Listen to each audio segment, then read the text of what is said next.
रुद्र प्रताप जी, आपने कमोबेश सभी को सुन लिया। मिल्कीपुर का चुनाव है, भ्रष्टाचार भी मुद्दा है, हिंदुत्व भी मुद्दा है, लॉ एंड ऑर्डर भी मुद्दा है। लॉ एंड ऑर्डर में बीजेपी ये कह रही है कि अवधेश पासी के सबसे निकटतम लोगों को वो बचा रहे हैं, बलात्कारी को बचाने के लिए दलीलें दी जा रही हैं। एक हो गया। वो कह रहे हैं कि रामपथ में चोरी कर रहे हैं, आप ही नहीं बचा पा रहे हैं।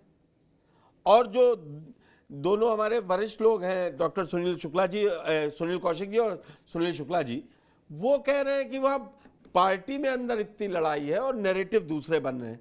आपका क्या टेक है? जी नमस्कार, मेरी आवाज आ रही है आपको? जी जी।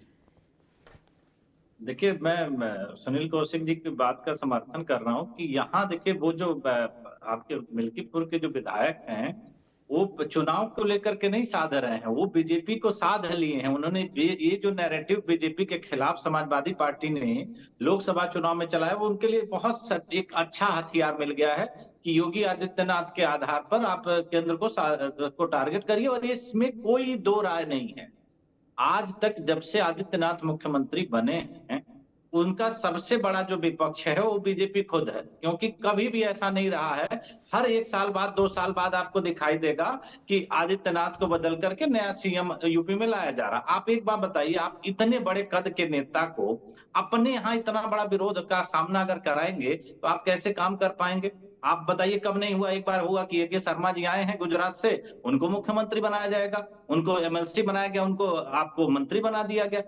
ये नैरेटिव जब बार बार जो चलाया जा रहा है, क्योंकि आदित्यनाथ की जो लोकप्रियता है, और जहां तक और मुद्दों की बात कर रहे हैं, वो आप विरोध में कुछ भी कह सकते हैं। हम लोग उत्तर प्रदेश को बहुत पहले से भी देख रहे हैं, यहीं के रहने वाले हैं, हमने पिछली कई सरकारें देखी हैं और इस सरकार को भी देख रहे हैं। तो लॉ एंड ऑर्डर पे अगर आदित्यनाथ को कोई घेर रहा है, तब तो ये गलत ही बात हो गई, क्योंकि ये सरासर, क्योंकि हमने हर सरकारें रुद्र देखी। प्रताप जी, जो सुनील शुक्ला जी कहा, आखिरी में माना डॉक्टर सुनील कौशिक ने भी। नहीं, मैं क्या कह रहा हूं, मैं लॉ एंड ऑर्डर की बात कह रहा हूं। मैं कार्यकर्ता की सुनवाई नहीं हो रही, वो अलग विषय है, लेकिन आम भ्रष्टाचार भी जनता तो की जो हो रहा बातें है, हो रही हैं, भ्रष्टाचार भी तो हो लॉ ही एंड रहा है। ऑर्डर पे, उसकी मैं बात कर रहा हूं। दूसरी जो सबसे बड़ी बात हो रही है कि देखिए, इस लोकसभा चुनाव से पहले टारगेट किया गया कि आदित्यनाथ को बदला जाएगा, और बहुत लोगों का ये मानना है कि जो उत्तर प्रदेश में बीजेपी की हार का कारण है, कहीं न कहीं ये भी एक था कि अगर बीजेपी बहुत बड़े अंतर से जीतती है तो आदित्यनाथ चुनाव हारेंगे, सॉरी, आदित्यनाथ को मुख्यमंत्री से हटाया जाएगा। आज आप बताइए, जितने महत्वपूर्ण मंत्रालय उत्तर प्रदेश के हैं, वो सारे नेता एमएलसी हैं। उनको कहां से लाया गया? उनकी क्या जिम्मेदारी तय होती है? आप विधानसभा में जो चुनाव जीत करके आते हैं, जनता के जो वोट लेकर के आते हैं, आप उनको आप मंत्री नहीं बनाते हैं। आप कहीं से भी किसी आदमी को जिसका कोई लेना देना नहीं, आप एमएलसी कर बनाते। दारा सिंह चौहान को पार्टी में लाना क्या मजबूरी बन गई थी? उनको आप विधानसभा चुनाव लड़ाए, विधानसभा वो हार गए। क्या ऐसी मजबूरी है दारा सिंह चौहान के साथ कि जिसको आप एमएलसी बनाते हैं? रिप्रेजेंटेशन देते हैं, वो रिप्रेजेंटेशन तो देने, सवाल ये है ना कुछ कि तो जब पार्टी देखिए, को भी कर जब लेने आप दीजिए ना। आप लोग तो पार्टी संगठन के काम में भी चले जाएंगे। आप लोगों का एनालिसिस तो नहीं, ऐसा कैसे नहीं है? आप ये बताइए, पार्टी में जो जिसको कमान दी गई है उसको आप भरोसे में नहीं लेंगे? आप राष्ट्रीय अध्यक्ष बना देते हैं उनको, और वो छोड़ के चले जाते हैं, और फिर वो कौन ज्वाइन कराता है? अमित शाह। अमित शाह से सारी मीटिंगें होंगी, किसी और से नहीं होगी क्या? आप एक बात बताइए, इस लोकसभा चुनाव में बीजेपी उसी जगह पे हार गई चुनाव जहां उसके आंतरिक मतभेद रहे हैं। जहां आंतरिक मतभेद नहीं है, आप बताइए कौन से प्रदेश में उसने चुनाव हार गई है? जो 200 सीटें आई हैं, 240 सीटें उसकी, वो एक भी प्रदेश आप नहीं गिनवा पाएंगे जहां आंतरिक मतभेद नहीं रहा और बीजेपी को नुकसान हुआ है।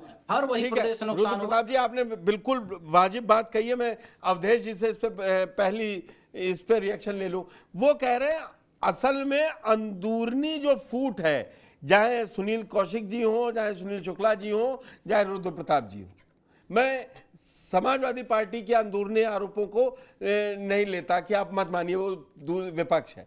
इन लोगों का एनालिसिस भी ठीक है कि भाई जहां पार्टी के अंदर ही एकजुट नहीं है, इसीलिए अवधेश प्रसाद कह रहे हैं ना कि दिल्ली वालों ने तय कर लिया है कि इनको लगा दो ऐसी सीटों पर और ये हार जाए तो बराबर हो जाएगा हिसाब। देखिए पुष्कर जी, मिल्कीपुर की सीट पहले समझ लीजिए जी। ये 2012 में अनुसूचित हुई है। जी जी। इसके पहले सामान्य सीट थी और मित्र उस सेन सीट यादव और पर सब जीतते रहे। मित्रसेन यादव जी का लगातार कब्जा रहता था। कम्युनिस्ट से भी हुए, समाजवादी पार्टी में भी रहे, बहुजन समाज बसपा पार्टी में भी रहे, लेकिन वहां से बृजभूषण मणि त्रिपाठी कांग्रेस से विधायक हुए। और हमारे जो पत्रकार मित्र कह रहे थे कि लहर में भी भाजपा नहीं जीती, तो मथुरा प्रसाद तिवारी वहां 1991 में विधायक हुए और 93 में महज 800 वोटों से वो चुनाव हार गए। ये तो हारा वाला डेमोक्रेसी जीता थोड़ी ना कहा जाएगा। आप भी नहीं, मैं जितने बात नहीं कह रहा हूँ। 1991 की लहर में भाजपा जीती और उसके बाद 93 में मथुरा प्रसाद तिवारी जी वहां चुनाव हारे। आज मित्रसेन यादव जी का पूरा परिवार हाशिए पर है। समाजवादी पार्टी ने मित्रसेन यादव का जो परिवार है, उनके एक पुत्र जो है अरविंद सेन, जो आनंद IPS सेन, थे, आनंद सेन, अरे सुनिए ना, उनके 2 पुत्र हैं। आनंद सेन जो बसपा में रहे, मंत्री भी रहे, उनके एक और वो पुत्र तो है सजाए अरविंद याफ्ता सेन। हो गए ना आनंद सेन। नहीं, आनंद सेन सजा याफ्ता नहीं हुए, सुप्रीम कोर्ट से बरी हुए। बाद में वो बीकापुर की मगल विधानसभा से चुनाव लड़े, चुनाव भी हारे। और उनके एक भाई है अरविंद सेन जो IPS थे और वो इस बार कम्युनिस्ट पार्टी से अयोध्या लोकसभा की सीट लड़े। मिल्कीपुर में उस परिवार का बहुत प्रभाव है और आज वो परिवार समाजवादी पार्टी के हाशिए पर है। आज समाजवादी पार्टी के मंचों पर आनंद सेन नहीं बुलाए जाते, उनकी पूछ नहीं है। वो भी इस चुनाव में दिखाई पड़ेगा। और जब ये पहली सीट बनी तो भारतीय जनता पार्टी के गोरखनाथ 35,000 वोट से जीते। इस चुनाव में हम 8,000 से कम वोटों से पिछड़े हैं और इस चुनाव में भारतीय जनता पार्टी मिल्कीपुर जीत करके दिखाएगी। जो कचहरी की बात हो रही है, वहां भी भारतीय जनता पार्टी 6,000 7,000 वोट से ठीक पिछड़ रही है, है। मैं आ रहा हूँ आप पास। समझा रहा था। अब आजम खान की बात का जवाब दे दूं। हर बात जो अयोध्या में होती है, गुजरात का ठेका, गुजरात की कंपनी, सर्च कर लीजिए, KM कंस्ट्रक्शन रामपथ बना रही है और अयोध्या में 50,000 करोड़ की परियोजना से योगी जी की सरकार काम कर रही है। रेलवे स्टेशन अंतरराष्ट्रीय स्तर का, हवाई अड्डा अंतरराष्ट्रीय स्तर का और राम मंदिर जाने वाला एक मार्ग नहीं रामपथ है। 50 लाख की लाइट चोरी की है और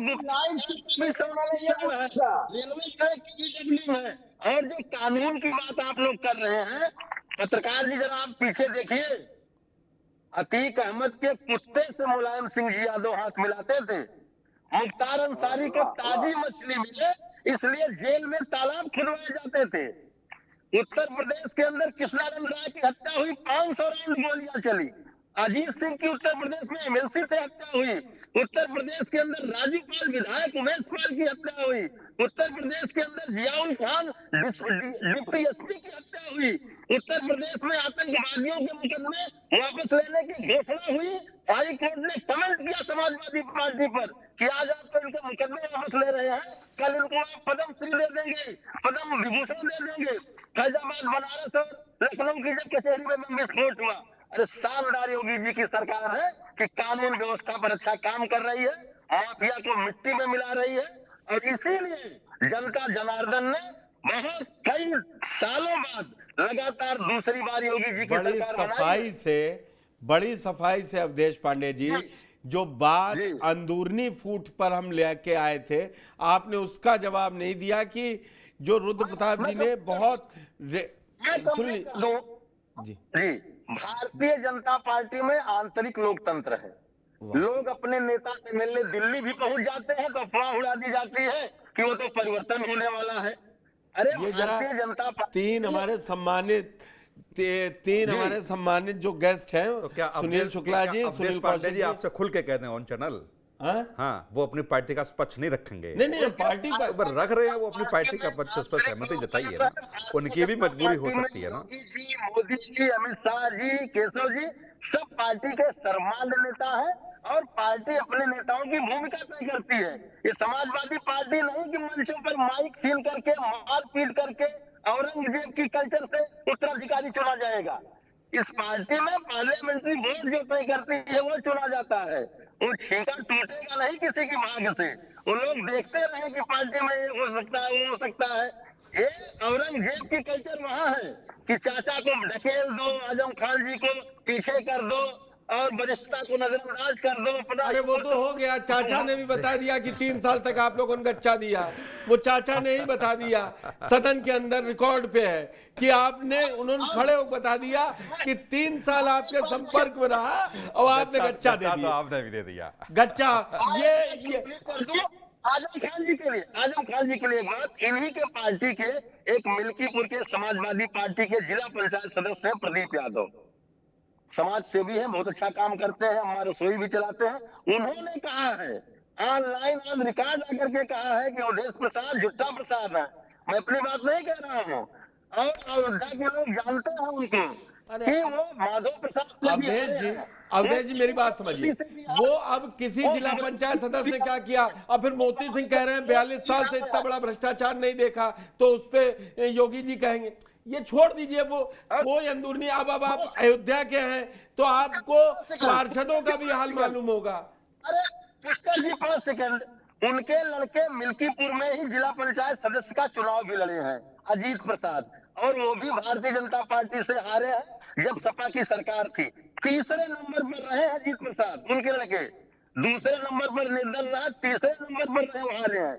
तो कोई भी सरकार तब बनती है जब अच्छा काम करती है। जिला पंचायत में आप लोग देने लगे अब संबल, जिला पंचायत अध्यक्ष में देते हैं, सदस्य तो नहीं देते। सदस्य तो जीतने के बाद सब मिला लिए जाते हैं।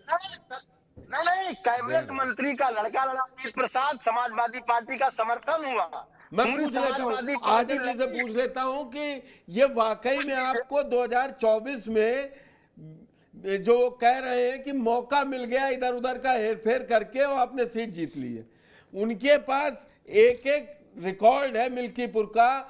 मित्रसेन यादव के लड़के अरविंद यादव हरवाएंगे, प्रदीप यादव हरवाएंगे, मतलब बाय नेम ले रहे हैं। और शायद उनके हिसाब से तो कटेरी छोड़िए, मिल्कीपुर में अवधेश प्रसाद कहने कुछ भी कहते रहे, जीत बस चुनाव डिक्लेयर होना है, पर्चा भरा जाएगा और नतीजों में बीजेपी का उम्मीदवार जीतेगा। शायद बाबा गोरखनाथ लड़ेंगे, कौन लड़ रहा है?